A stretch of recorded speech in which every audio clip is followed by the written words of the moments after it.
Dia 21 de setembro. São Mateus, apóstolo e evangelista. Cerca de 69. Banhada pelas águas do lago Genesaret, cortada pelas principais estradas do país, sede das casas comerciais, as mais importantes, era Cafarnaum, uma das cidades mais florescentes da Palestina. No tempo de Jesus Cristo, Palestina era a província romana e onerosos. Era província romana, e onerosos eram os impostos e os direitos aduaneiros que pesavam sobre os judeus. A cobrança destas contribuições obrigatórias era feita geralmente por rendeiros públicos, homens conhecidamente especuladores, verdadeiros esfoladores e sanguessugas do povo, e por isto, por todos mal vistos e odiados. Já o apelido de publicano, isto é, pecador público, excomungado, se lhes dava, não deixa dúvida sobre a fama de que tais homens gozavam. Rendeiro em Cafarnaum era Levi, filho de Alfeu, que mais tarde mudou o nome em Mateus, isto é, dom de Deus.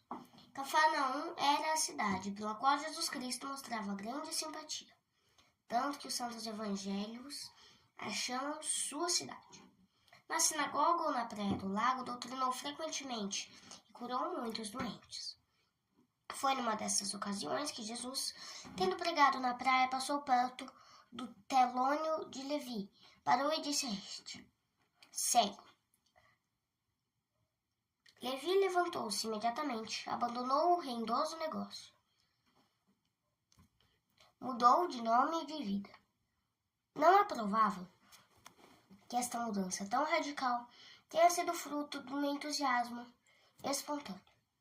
É antes de supor que Levi tenha tomado essa resolução devido ao que vira e ouvira, de modo que o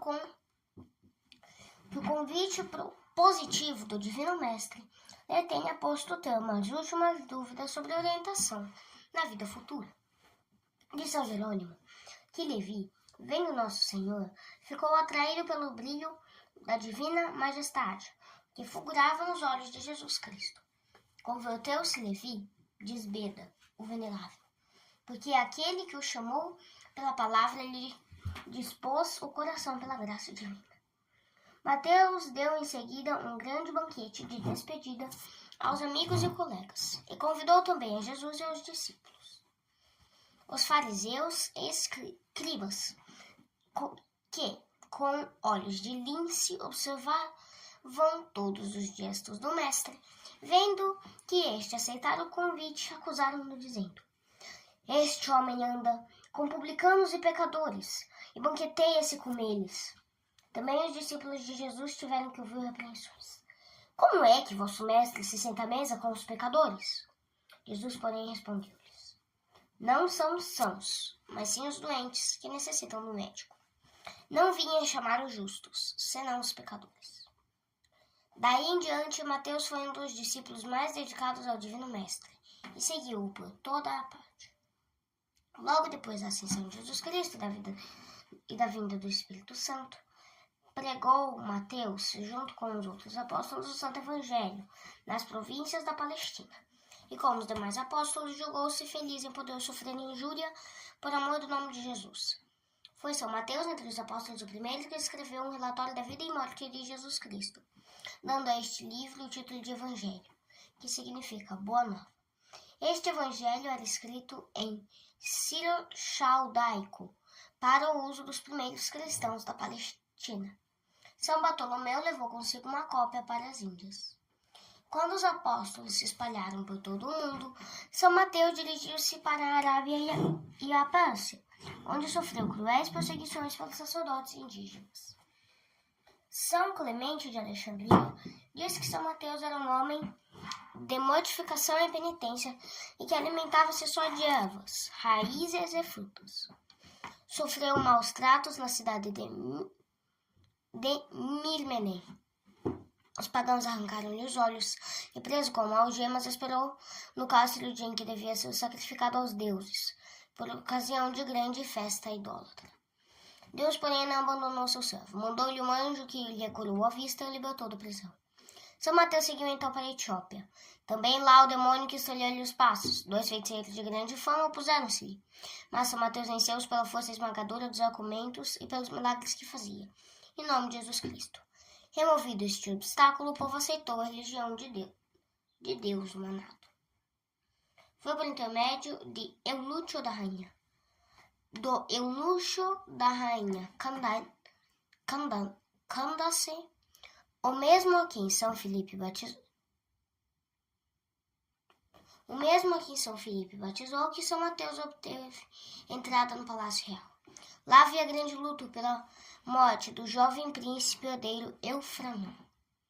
São Mateus, tendo sido chamado ao palácio, fez o defunto ressurgir, milagre este que encheu a todos de grande admiração.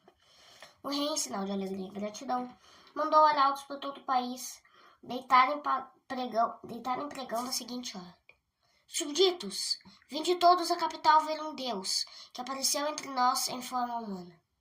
Afluíram aos milhares os súbditos de todas as partes do reino, trazendo perfumes e incenso para serem oferecidos ao Deus que tinha aparecido. Mateus, porém, esclareceu-os, dizendo: Eu não sou Deus, como julgais que seja, mas servo de Jesus Cristo, Filho do Deus vivo. Foi em seu nome que ressuscitei o Filho de vosso Rei. Foi ele que me enviou a vós para vos pregar a sua doutrina e nos trazer sua graça e salvação. Essas palavras tiveram bom acolhimento e a maior parte do povo converteu-se à religião de Jesus Cristo. A igreja da Etiópia chegou a ser uma das mais florescentes dos tempos cristãos, dos tempos apostólicos. O rei Edipo e a família eram cristãos, fervorosíssimos, tanto que Efigênia, a filha mais velha, fez voto de castidade perpétua, e a seu exemplo, muitas filhas das famílias mais ilustres consagraram-se a Deus numa vida de perfeição cristã. Pela morte do rei, subiu ao trono seu sobrinho Ítaco, o qual, para estabelecer o governo sobre bases mais sólidas, pediu a Efigênia em casamento. Esta recusou, alegando o voto feito a Deus. Ítaco, não se conformando com esta resposta, exigiu que São Mateus fizesse valer a autoridade de bispo para que se realizasse o enlace desejado. São Mateus declarou ao príncipe não ter competência para envolver-se no caso. Vendo assim profundamente contrariado nos seus planos, Ítaco deu ordem aos soldados de fazer desaparecer o apóstolo. Esta ordem foi executada na igreja onde São Mateus celebrava a missa. Pondo de lado o respeito devido ao lugar e à pessoa do santo apóstolo, os sicários do rei mataram-no no próprio altar.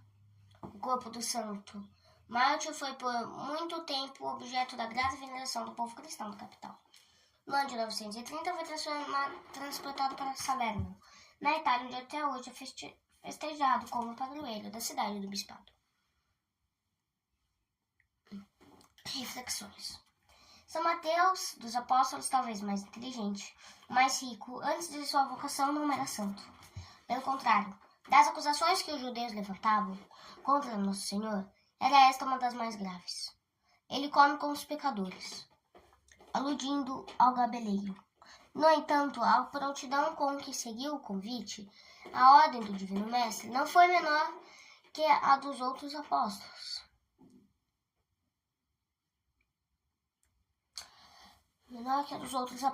Que apenas deixaram umas redes velhas, quando a resolução de Mateus lhe exigiu o sacrifício de um bom emprego, de uma avultada fortuna.